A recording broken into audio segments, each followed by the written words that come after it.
What's going on, everyone? Welcome back to G-Ball Vision. Thank you for stopping in. Today, we have a knife to unbox coming in from Fintiso. Before we get started, make sure you are subscribed here to the channel. I release daily knife and EDC content. Hit that thumbs up button. That really helps push these videos out there to more people.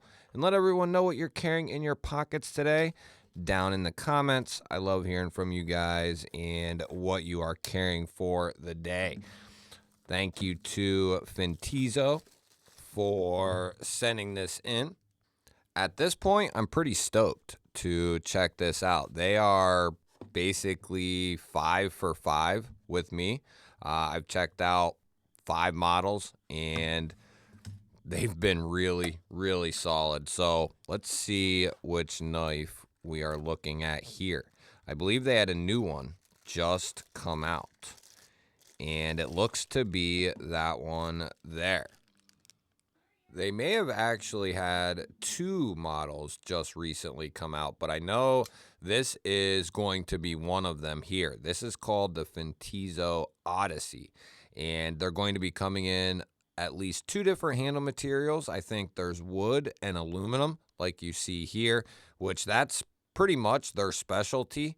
90% of their knives at this point are going to be coming in aluminum, which is, in my opinion, I think it's a great handle material, especially combined with, a nice skinny steel liner. It gives you a very solid feeling cutting tool, no doubt about it. And the way everything is sculpted and finished, softened down, chamfered off, it feels very good in the hand, and that's something that's model to model with Fintiso. Everything is sculpted and softened very well.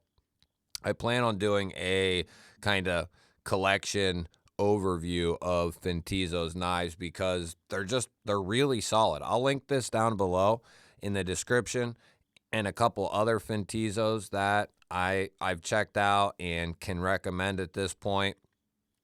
And they're going to come in under 60 bucks. A lot of them come in under 55. So, not going to be a whole lot of money for what you're getting. We're going to be looking at 14C 28N, which that's pretty much what they use across the board, which 14C at this given price point and even much higher is the steel that I would pretty much choose. So good to go on the 14C side of things. And then we just have I think this is a titanium nitrided finish on that blade there. And we do have a nice casual kind of drop point blade. We have the dual thumb studs for deployment. And we have a rear flipper tab. Good solid detent.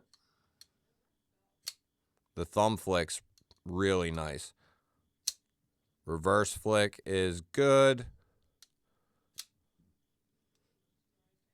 Oh, that's what was going on. Yeah, if you're too high on the liner, you'll probably lock yourself out. The detent's not crazy late, but it's right there. So it's not crazy late, but they do that so that way it's definitely going to kind of catch your finger there, is my guess. But if you're down low enough, you'll be able to avoid that, no problem. There's good access to that liner, and they chamfer it. I'd love to see them jimp it as well here. If they get rid of the branding on the blade, this is, it's a great looking knife. But just to clean up that blade, and if you just leave the F on the pivot there, this is extremely clean. You got one other body screw here. You have a lanyard hole here, which really, it goes with the flow of the knife, whether it's there or not. I think this knife looks really good. And then you get that little characteristic of this geared backspacer still shining there through the handle. I like that. And then this is a pocket clip here that we commonly see from Fintiso. A little bit lower mounted, deep carry clip. And that's kind of their trademark. They do that with most of their models, and I believe for the purpose of being able to get this in and out of the pocket very easily. And the clip works well. It's not anything extravagant, but it does work well. It looks fine. There's nothing on it. Goes with the rest of the hardware. So it works. Not going to complain about that one bit.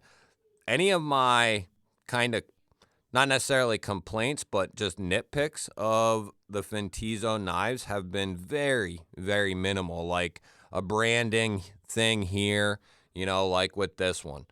Very small, minute things, maybe like a change in the pocket clip a little bit. But for the most part, at 40 to 55 bucks, Fintiso is an up-and-coming budget knife company, no question.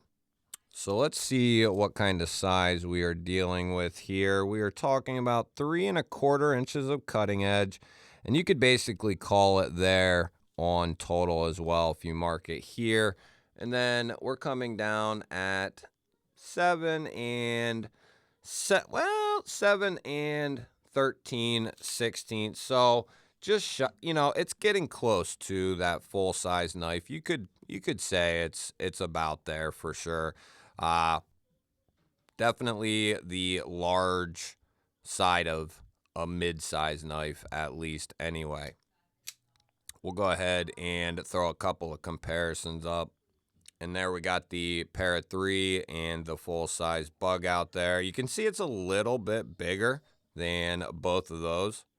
And then we bring out the Paramilitary 2 and the RSK, and that's going to, it's going to sit between the Para 3 and the PM2, the bug out, and the RSK, right in that mid-size length. It's not going to be that Para 3 size, but it's not quite going to be in that full size range either, but definitely a good size, I would say, for the most part across the board. This is going to be in the sweet spot for a lot of people.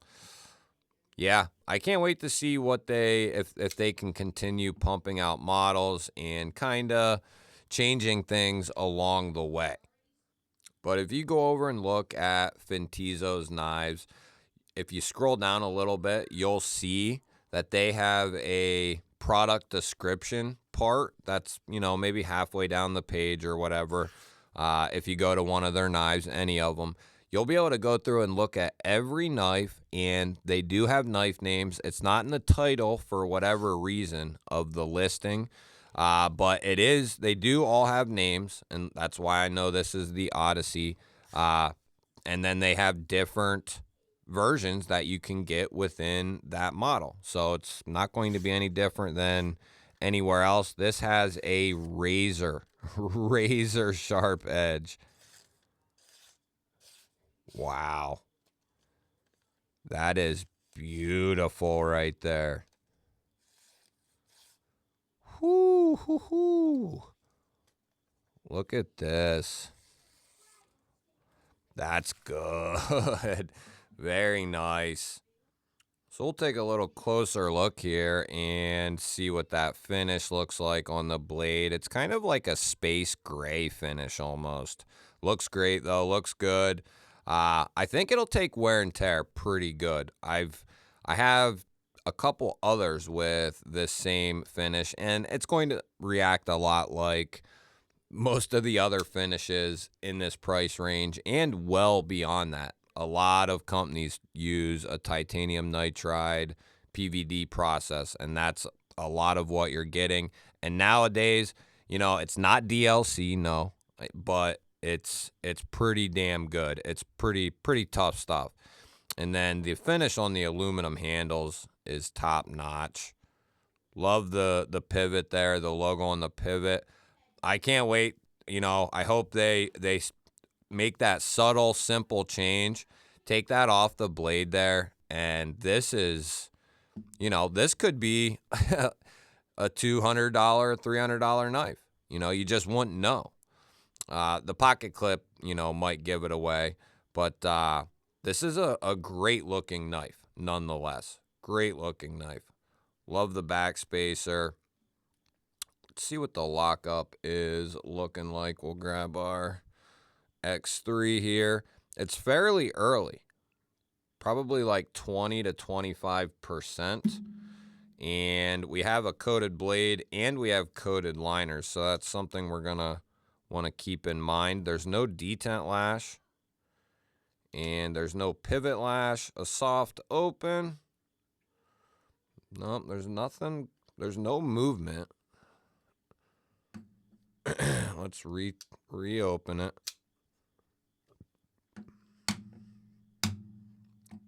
Let's get the whacker. We'll give it a thorough test. Not saying smashing it off a solid wood table isn't thorough, but let's see here. I can be more precise with the whacker. Very good. And that's another thing. Fintiso's got button locks, liner locks, and this is number 6 or 7 that I've gotten from them, and not a single one has failed the lock test. So, you know, that's a great track record with button locks and liner locks that are coated just like this and have early lockup, rock solid lockup, and not failing. That's beautiful. Coated blade, coated liners, early lockup. Usually, well, I shouldn't say usually, that can be a recipe right there for that lock to fail, no question. As far as the detent goes, the thumb stud action is money. Absolutely money. The reverse flick and thumb flick feel really good. The flipper tab, it's a little light for me personally. The push button is pretty good. The light switch is okay. I'd be willing to bet most people will probably use the studs, but and they're going to vary as well. You know, some a little stronger, maybe some even a little lighter, but I would say it's all right. It could be a little stronger for my personal taste, but that's probably a little bit above average anyway. As far as my preference on detent, I like them a little bit abnormally strong, but all things considered, this coming in around probably $50. Like I said, I'll have them all linked down below. You can't go wrong. You really can't. It's going to come with a great edge out of the box, solid deployments, good fit and finish across the board, internally and on the handle.